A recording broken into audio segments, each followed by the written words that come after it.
তুই মন্দারের সঙ্গে শুভর তুলনা করে মন্দারকে ছোট করেছিলিস, তাই তো বীরু? এবার তোকে উস্কে দিয়ে তার শাস্তি আমি শাওনকে পাওয়াবো। শাওন যতই ভালো ভালো কথা বলুক না কেন তোর সম্বন্ধে, প্রেস কিন্তু তোর ফরে নেই, তোর এগেনস্টেই আছে। কি কুৎসা করেছে তুই শুধু পড়ে দেখ, একবার পড়ে দেখ বীরু।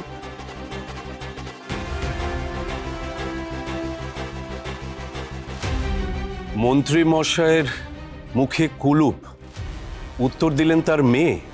এই কারণেই আমার মনে হয় বীরু যে এইভাবে প্রেস কনফারেন্সে হুট করে ঢুকে সবার সামনে গিয়ে দাঁড়িয়ে পড়ে কথা বলা, শাওন কিন্তু এটা একেবারেই ঠিক করেনি। ও কি তোকে কোনোভাবে ওভার পাওয়ার করার চেষ্টা করছিল বীরু? এ তুমি কি বলছো বৌদি? শাওন দাদাকে ওভার পাওয়ার করার চেষ্টা করেছে? দাদার সম্মান রক্ষা করার জন্যই তো শাওন এতগুলো মিডিয়া লোকের সামনে রুখে দাঁড়ালো। নাহলে মিডিয়া কিন্তু দাদাকে টার্গেট করে উল্টোপাল্টা প্রশ্ন করা থামাতো না। এই হেডলাইন পড়ে তোমার মনে হচ্ছে এখনো মিডিয়া আমায় টার্গেট করা থামিয়েছে? দাদা, শুধুমাত্র এই পেপারটাতেই খারাপ সমালোচনা করা হয়েছে, কিন্তু এটা ছাড়া বাদবাকি সব কটা নামজাদা খবরের কাগজ আমি নিজে পড়ে দেখেছি। সব কটা পেপারে তোমার আর শাওনের সম্পর্ক নিয়ে পজিটিভ কথাই বলা হয়েছে। কিন্তু রাজীব, তুমি তো এটা খুব ভালো করে জানো যে পলিটিক্সে পজিটিভ নয়, নেগেটিভটাকেই বেশি করে হাইলাইট করা হয় সব সময়। আর এটাও তো সত্যি, কাল যে অত লোক এসেছিল তারা তো সবাই বীরুর কথা শুনতেই এসেছিল। বীরুর কাজ, বীরুর পরিকল্পনা, বীরুর অ্যাচিভমেন্ট। তা না, শাওন হঠাৎ কথা বলতে শুরু করে দিল। ন্যাচারালি পুরো লাইমলাইটটা তো ওর দিকে সরে গেল, তাই না? আর বীরু, কদিন ধরেই আমি তোকে একটা কথা বলবো ভাবছি।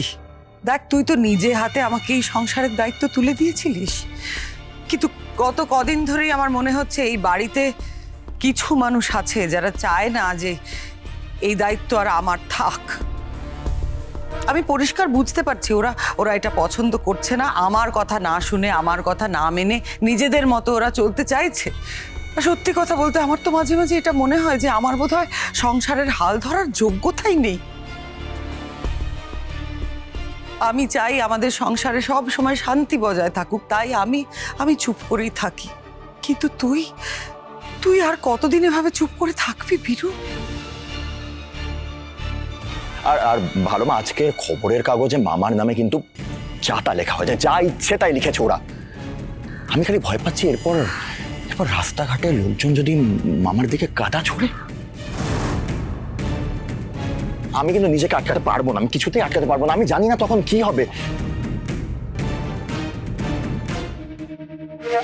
তুই মন্দারের সঙ্গে শুভর তুলনা করে মন্দারকে ছোট করেছিলিস, তাই তো বীরু? এবার তোকে উস্কে দিয়ে তার শাস্তি আমি শাওনকে পাওয়াবো। এই সিচুয়েশন আমি কিভাবে সামলাবো জানি না, কারো সামনে কিছু বলার উপায় নেই, এদিকে আমার অতীতটা ভোলার উপায় নেই। দেখ বীরু, অতীত যে ছায়ার মতো, অতীত ভোলা যায় না, আর অতীত পিছুও ছাড়তে চায় না, কিন্তু তোর বর্তমান সেটা তো তোর হাতে আছে বীরু। বর্তমানে যদি কেউ অন্যায় করে তুই কোনোভাবেই সেটা সহ্য করবি না। আমি তোকে বলছি বীরু, তোর যদি সত্যি মনে হয় যে তোর ডাকা প্রেস কনফারেন্সে একজন বিশেষ সাংবাদিককে ডেকে তোকে অপমান করা, তাকে আবার উল্টো কাউন্টার করে সবার সামনে মহান সাজা, এই পুরোটাই যদি শাওনের প্ল্যান হয়ে থাকে, তাহলে কি ওটা কার প্ল্যান ছিল সেটা সঠিক সময়ে বোঝা যাবে পিসিমণি।